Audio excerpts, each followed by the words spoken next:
people would always refer to the younger crowd by calling them millennials. And that kind of became synonymous with, oh, that's a young person, that's a millennial. But I don't know if people have realized this, but over the years now, because time has moved so quickly, the youngest millennials are already in their late 20s, right? With the majority of us being in our late 30s, early 40s, right? We're starting to have the back pain and the knee issues and all these other things going on, right? So we're not the quote unquote young crowd anymore. Gen Z is starting to enter the picture, right? Where the older Gen Zers are in their mid to late 20s, right? And so they're starting to enter the market, which means that we're going to have an entirely new generation with certain desires and plans and ways that they want their housing and their lifestyle and their living to be, and factoring that into the equation as well. For years, it's always been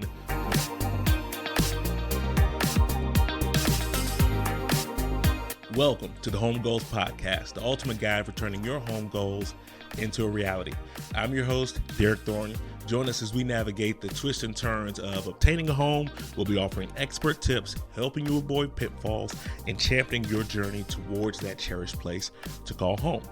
Believe it or not, we are coming up on the very end of 2024. This year moved at light speed. There were tremendous changes that happened all across the world, not just in the real estate world, but just our world in general. And it was a whirlwind of things taking place. And fortunately, I've been able to continue doing this podcast. It's something that first started in April of this month, right after my birthday is when I started the first weekly episode. This will be our 36th episode going into the new year. It's something that I've enjoyed putting together, and I hope that you all have enjoyed the content just as much as I've enjoyed being able to put it together and talk about a passion in my life, and not only real estate, but helping people who are looking to enter the world of becoming a homeowner and taking advantage of the quote unquote American dream, right? And so this is something that I really wanted to focus on going into the new year. Instead of talking kind of about goals and all those different things, which are important, which we will focus on, I wanted to take today's episode to focus on the top 10 trends that I am seeing or that I foresee taking place in 2025. I'm going to touch briefly on each of them and talk about some of the factors that they may play in the real estate industry and things that you all will want to pay attention to as well. I'm certain that these trends are going to be things that I'm likely going to be doing episodes on into 2025 as well. They're not things that I think are just a passing trend or something that is not here to stay. All these things are very much kind of shifting the tides of how real estate works. Some of them have had already played a major factor in real estate, and some of them are kind of on the rise, and it's definitely something that you want to pay attention to. And so I wanted to talk about that, some of the things that you need to focus on. And this is applicable to anyone, whether you've never owned a home and looking to buy one, or if you are a seasoned homeowner or an investor. These are all factors and things that we're going to be looking into. Residential real estate is one of those things that it is very much intertwined in all of our lives. It's something we're always paying attention to. People are always wondering how the market's doing in every facet of life. And so these are trends that are not just applicable to the real estate world, but also to just our general lives and the way we go about our daily routines and everything else that we're doing. And so I definitely think this is something important that you want to focus on and continue to learn on. And so, again, we're going to focus on the top 10 trends that I foresee for 2025 and touch briefly on each of them. The first one, remote work impact. You know, believe it or not, we are coming up on the 5-year anniversary of the introduction of COVID into this world. And not only just the introduction of that virus, but all of the changes that happened as a result of it. One of the biggest ones being which many of the people out there started working from home. There are a lot of businesses out there that were forced to close their physical locations, at least temporarily, and allow their workers to work from home. Some of them found out, wow, we're still getting a lot of work done. We're still hadn't hurt productivity. And so there's a lot of workplaces and environments that have continued to allow that to be the case, right? There's a lot of classes that are being taught online. There's a lot of workplace environments and things that are taking place, right? I remember 3 years ago, not even 3 years ago, I should say 5 or 6 years ago, before all this happened or transpired, if I had asked someone, hey, would you want to get on a virtual call to talk about a listing or do a buyer consultation or something like that, it was almost, I don't want to say unheard of, but it was very rare that anyone would have the setup or even know how to do it. It would usually just be reserved for kind of your tech savvy clients, whereas everyone else is kind of like going the way. But now I've had a couple of virtual meetings with clients this past week. I'll have a couple next week as well. It's the new normal, right? And so remote work has really changed the way that things look for the industry and also for the housing market as well. You figure you've got now people who are looking to purchase homes and they're not necessarily tied down to a physical location with their job. They can say, hey, my job or the business may be based out of California, but since I'm able to work remote, I can live anywhere in the world that I want to live. What's a good place for me?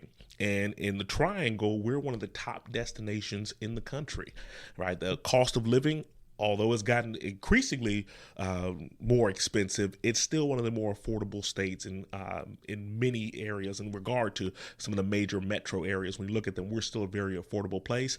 Figure we're 2 hours from the beach, 3 hours from the mountains. It's a very attractive place to be. And it's one that a lot of people are considering. So you have a lot of those people coming in, and that's creating more competition for the buyers who are already in the market. But then on the flip side, you also have some people who are looking to sell their house as well. I've had clients this past year and even last year as well who are saying, hey, we've got a ton of equity that we're sitting on in this house.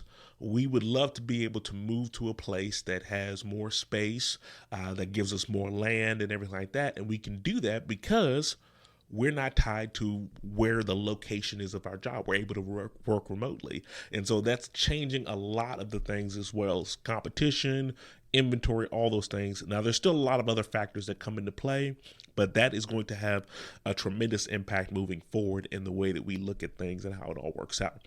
Number 2, interest rate fluctuations. Always a hot button issue and will continue to be. We saw historically low interest rates about 3 to 4 years ago. And it's not that the interest rates are now higher than they've ever been. They've been in double digits before, right? They've been close to 20 in some cases, right? So they by no means are as high as they've ever been right now. However, the speed at which they jumped up a few years ago, mixed with the overall affordability issues, that is making the interest rate thing a key issue. And no matter how many times I hear an economist offer predictions on what they think the interest rates will do, no one ever knows, right? I can't tell you how many wrong predictions I've heard over the years. No one has that crystal ball to be able to tell exactly, but it is something that we're all paying close attention to because it does impact the market. Now, we have seen a lot more people kind of come around and start to view the current rates as kind of the new normal. We don't see as many people waiting for it to drop back down to 3s, which I don't personally think will ever happen again. But we are starting to see people kind of come around and start to realize that, hey, this is likely the best that we're going to see in the very near future or any time before, and let's just go ahead and bite the bullet and make the move with these current rates as well. And so that's always something we're going to watch. A lot of the economists are saying that they think that the Fed will drop the rates probably a couple times next year, but a lot of them are starting to forecast and be a lot more conservative and say it's probably going to be a little bit more of the same. Right. And so that's another thing that we're going to be paying close attention to. The third one, tech enhanced home buying. Now, this is something that they've always talked about being a very real possibility. At least I've heard it in a ton of seminars myself. But the way we use technology in the process of purchasing a home will continue to change, especially with the introduction of AI, right? You might have AI kind of take more of a stronghold or a stance in the way that people search for homes, right? Where instead of they go out looking for something that they want, AI is kind of predicting what is the best fit for them and pushing properties towards them that they feel would be the best fit, right? And so that's something that a few years ago we probably would have said, I don't know if it'll ever get to that point. But now it's becoming much more of a possibility where instead of you saying like, hey, I think I want to go out, like you might have AI looking at your spending patterns, looking at your purchasing patterns, and taking all that in consideration, all the different hobbies,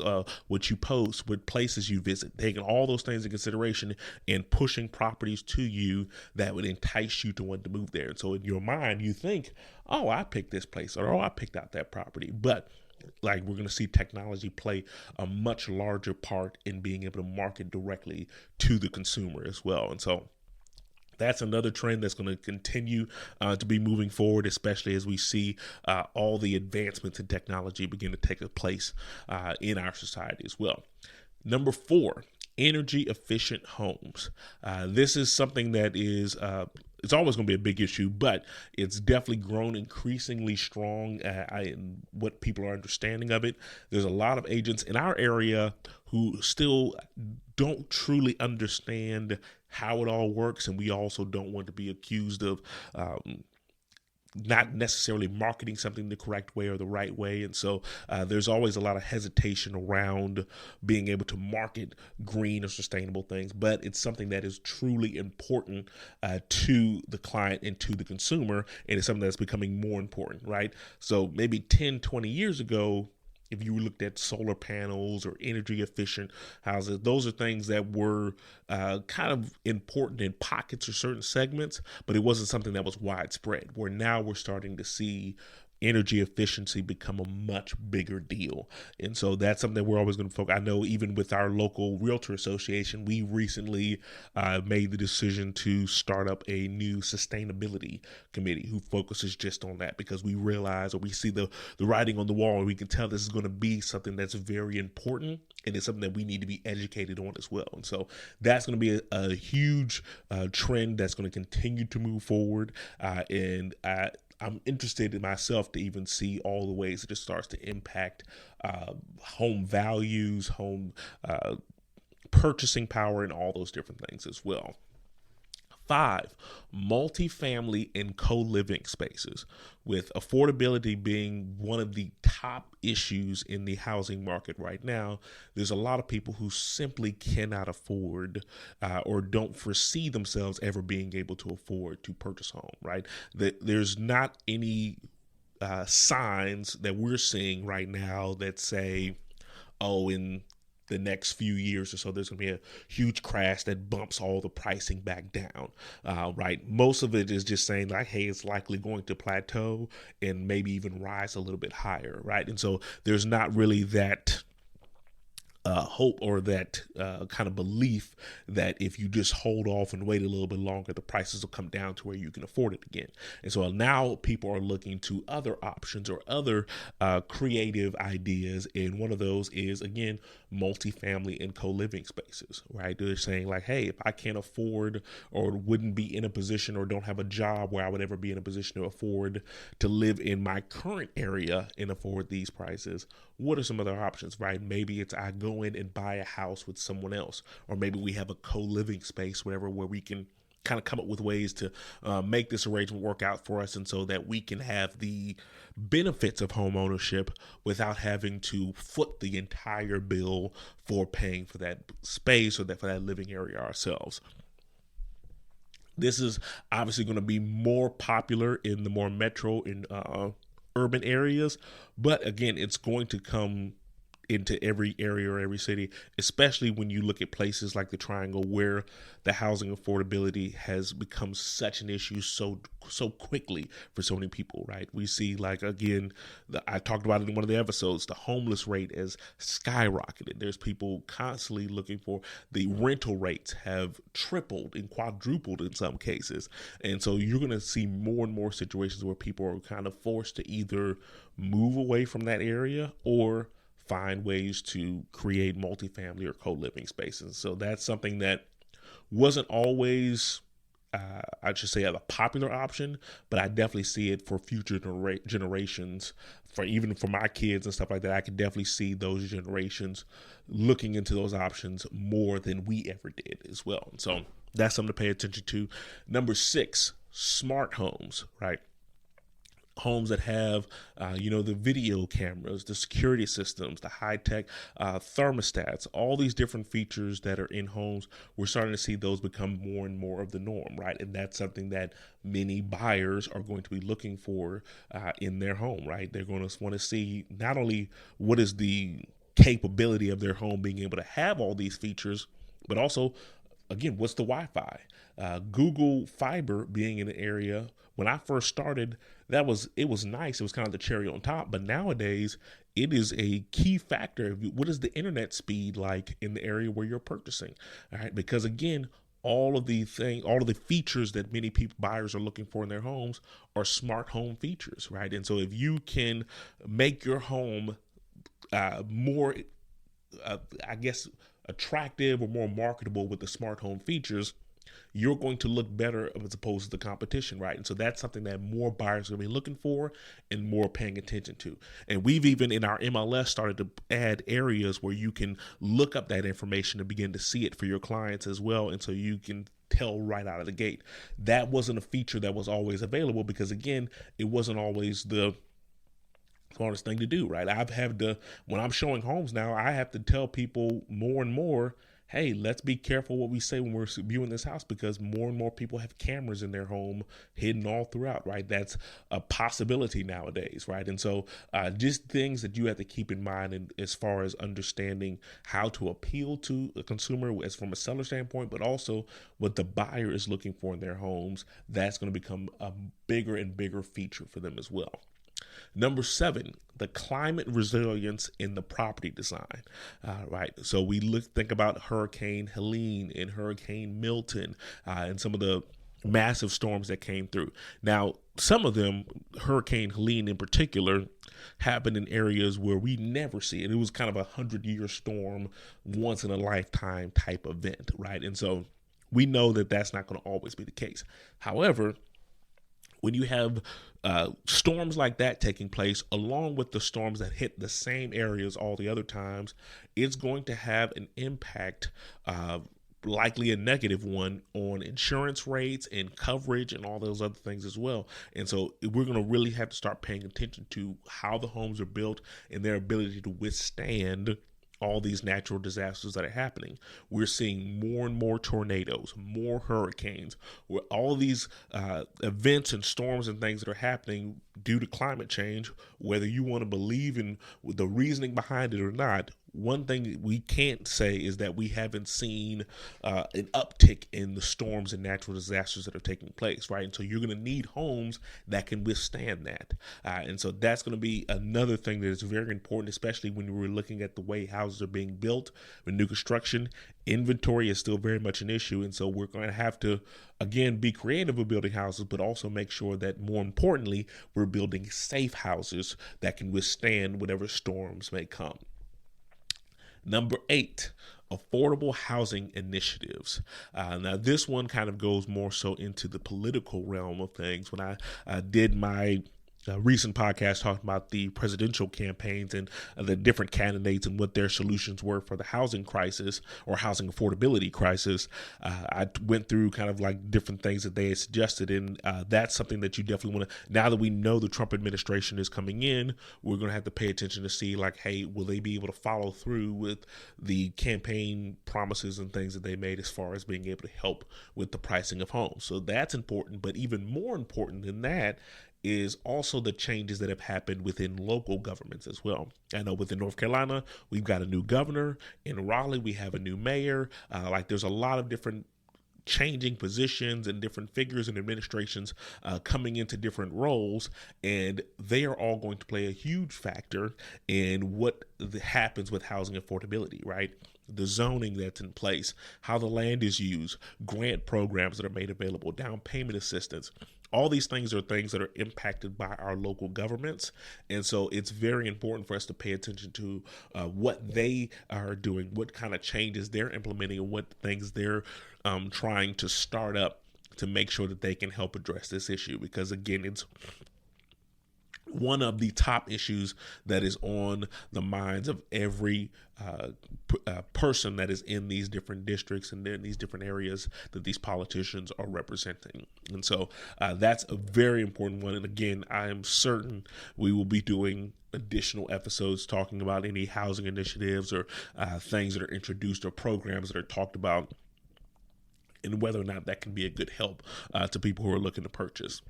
Number 9, urban revitalization projects. So these are things that people are doing, or projects that they have in place to kind of help revitalize certain areas, make it more livable, make it more walkable, different parks that they may redesign, different areas that they may have come through. We are going through a ton of construction and different things. There's highways that they're changing around. And so there's a lot of different projects and things going on. And the main thing is that we want to make sure that we're making the lives in the lifestyle of the people who are living in these areas improved, right? And so you have to figure out a way, like, okay, like if we know that we need to create more housing and more inventory, then that likely means that we're going to have to start building.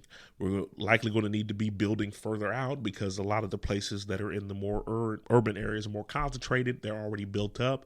We might need to expand those efforts. And if we expand it, then that by default means that we need to work on creating more public transportation, right? More methods or opportunities, right? And making it easier for people to get in and out of the city, right? Making it easier for people to live there, as well as making it more marketable, right? If you can make an area more livable, more walkable, and have more in a certain concentrated area, that's going to make it more attractive to people who are living in. That's going to help home values as well. And so all these different things are playing into a factor. But again, you also don't want to make too many changes that hurt or harm the environment, because then we're kind of working backwards in some senses. And so a lot of these things are taking place and trying to figure out, again, what is the best use of the land. The highest and best use is what is going to be a tremendous factor, and that's going to play a part in it. So looking at a lot of those projects and seeing what is in place.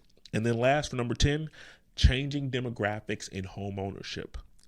Usually it used to be that people would always refer to the younger crowd by calling them millennials. And that kind of became synonymous with, oh, that's a young person, or that's a millennial. But I don't know if people have realized this, but over the years now, because time has moved so quickly, the youngest millennials are already in their late 20s, right? With the majority of us being in our late 30s, early 40s, right? We're starting to have the back pain and the knee issues and all these other things going on, right? So we're not the quote unquote young crowd anymore. Gen Z is starting to enter the picture, right? Where the older Gen Zers are in their mid to late 20s, right? And so they're starting to enter the market, which means that we're going to have an entirely new generation with certain desires and plans and ways that they want their housing and their lifestyle and their living to be, and factoring that into the equation as well. For years, it's always been millennials versus baby boomers, and that's made up for the majority of the market kind of going head to head. But now you've got to account for an entirely new generation entering the picture, and what is that going to look like in the way that we market the homes, the way that we build homes, all those things that I talked about before, right? Sustainability, smart homes, Wi-Fi connections, all these things that were somewhat important to the generations before may be extremely important to the generations coming in, right? And so all these things are things we're going to need to focus and pay attention to. And like I said, those are just my top 10 trends of what I foresee being things that we're going to need to pay close attention to in 2025. As always, none of us has a crystal ball to be able to tell exactly what is going to happen. We wish we could. And the one thing we can guarantee is that change is going to come, right? There's going to be some changes. Some of them we may like, some of them we may not, but we're going to learn how to roll with the punches and keep moving things forward and making sure that your goals for home ownership can become a reality. And so I'm looking forward to continuing to do this podcast. If you ever have suggestions for things you would like for me to talk about, feel more free to let me know. But I hope that you all have enjoyed 2024. I hope that you have wonderful goals and plans in place for 2025. Have a happy new year. And I'll talk to you next year. I'll talk to you in 2025. Have a good one.